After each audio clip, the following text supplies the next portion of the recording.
अनंत सिंह जी के बड़े भाई दिलीप बाबू मंत्री भी थे। अब बताइए कि वो भी एक बार हारे थे। भाई उनका क्या वजूद है?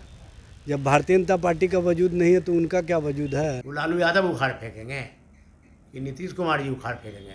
लेकिन स्पष्ट रूप से मैं बता देना चाहता हूं कि दोनों सीट का जो उपचुनाव है ये महागठबंधन जीत सुनिश्चित होगी, चाहे मोकामा का मामला हो या गोपालगंज का मामला हो। चूँकि मोकामा राष्ट्रीय जनता दल का सिटिंग सीट रहा है। नमस्कार, आप देख रहे हैं लाइव बिहार। मैं आपके साथ रूपम। बिहार में 3 जगह उपचुनाव होने वाले हैं और उसको लेकर लोग काफ़ी उत्साहित हैं और पटना में भी लोग हमेशा कुछ न कुछ कहते नज़र आ रहे हैं। उन लोगों का कहना है कि जो चुनाव जो होने वाले हैं तीनों जगह पे जीत तो सुनिश्चित जो गठबंधन जो हुई है आरजेडी और जदयू की उन्हीं की है। हालांकि सभी पार्टियां अपने अपने दमखल भर रहे हैं, अपने अपने दम भर रहे हैं कि जीत हमारी होगी। और मोकामा में अनंत सिंह की राज है, आप लोग भी जानते हैं कि वहाँ से वही लगातार जीत रहे हैं। और गोपालगंज की बात करें तो वहाँ पर बीजेपी जीत रही है। लेकिन अभी हमारी बात सबसे पहले लोजपा पशुपति पारसनाथ के नेता सुनील सिन्हा से बात हुई तो उन्होंने कहा कि जीत तो हमारी ही होगी, चाहे कुछ भी कर ले कोई भी लोग, क्यों ना कुछ भी कर ले, लेकिन जीत तो हमारी ही होगी, बीजेपी की ही जीत होगी। चलिए क्या कुछ कहा है सुनील सिन्हा ने, आप सुनिए। गरुड़ किसी का नहीं होता है मैडम, आपको नहीं मालूम है। अनंत सिंह जी के बड़े भाई दिलीप बाबू मंत्री भी थे।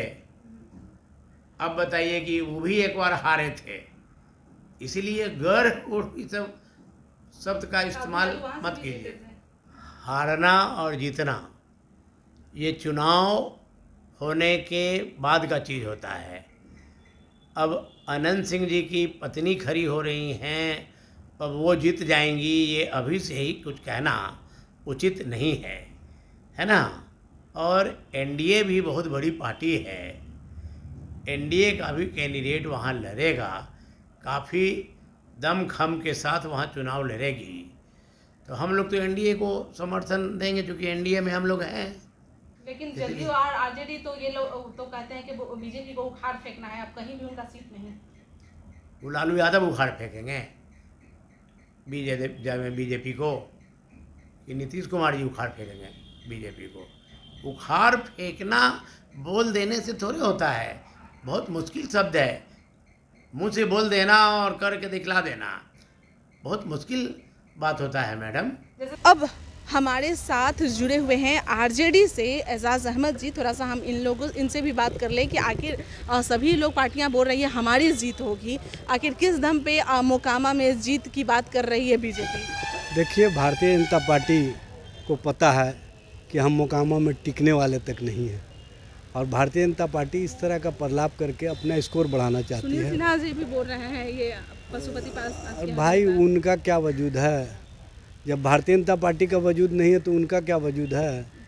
और जो बता रहे हैं कि 3 सीट का चुनाव, 3 सीट का नहीं है, 2 सीट का चुनाव है और तीसरा सीट का अभी कोई फैसला नहीं हुआ। जब फैसला नहीं हुआ है, फैसला नहीं हुआ, जब फैसला होगा तो आप लोगों को स्पष्ट रूप से सामने आ जाएगा। तो ये लेकिन स्पष्ट रूप से मैं बता देना चाहता हूं कि दोनों सीट का जो उपचुनाव है ये महागठबंधन जीत सुनिश्चित होगी।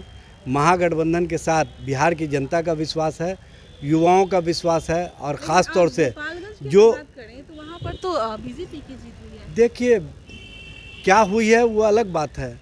अभी वर्तमान जो परिस्थितियां हैं उसमें महागठबंधन मजबूती के साथ चुनाव लड़ेगी। से इस बार अकेले ये लड़ने जा रही है। देखिए, कौन चुनाव लड़ेगा कौन नहीं लड़ेगा ये नेतृत्व फैसला करेगा, चाहे मोकामा का मामला हो या गोपालगंज का मामला हो। चूँकि मोकामा राष्ट्रीय जनता दल का सिटिंग सीट रहा है और गोपालगंज भारतीय जनता पार्टी के पूर्व मंत्री का सीट रहा है। अब इस पर फैसला केंद्रीय नेतृत्व करेंगे, महागठबंधन के लोग बैठ करके करेंगे और इसमें कहीं इफ बट का मामला नहीं है।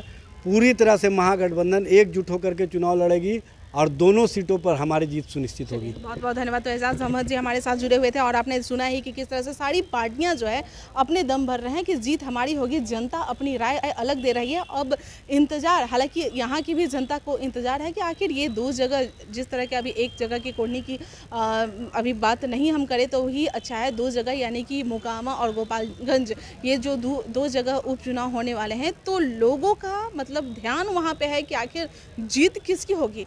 बहुत सारी पार्टियां ऐसे भी है कि उस समय सभी लोग एक साथ हो जाएंगे। जैसे कि बीजेपी ने पहले भी कहा था कि हो सके चुनाव आते आते कई ऐसी पार्टियां हैं जो हमारे साथ हो जाए। तो यानी कि दाव तो खेला जा रहा है अभी से ही, भले ही लोग ना कहें लेकिन दाव खेलने के लिए तैयार अभी से ही बीजेपी है। यानी कि जिस तरह से क्षेत्रीय पार्टी को मिलाने की बात जदयू कर रही है, वैसे ही बीजेपी भी कई पार्टियों को मिलाएगी अपने में जरूर। चलिए फिलहाल के लिए बने रहें लाइव बिहार के साथ। धन्यवाद। लाइव बिहार यूट्यूब पर सब्सक्राइब और फेसबुक पर लाइक जरूर करें।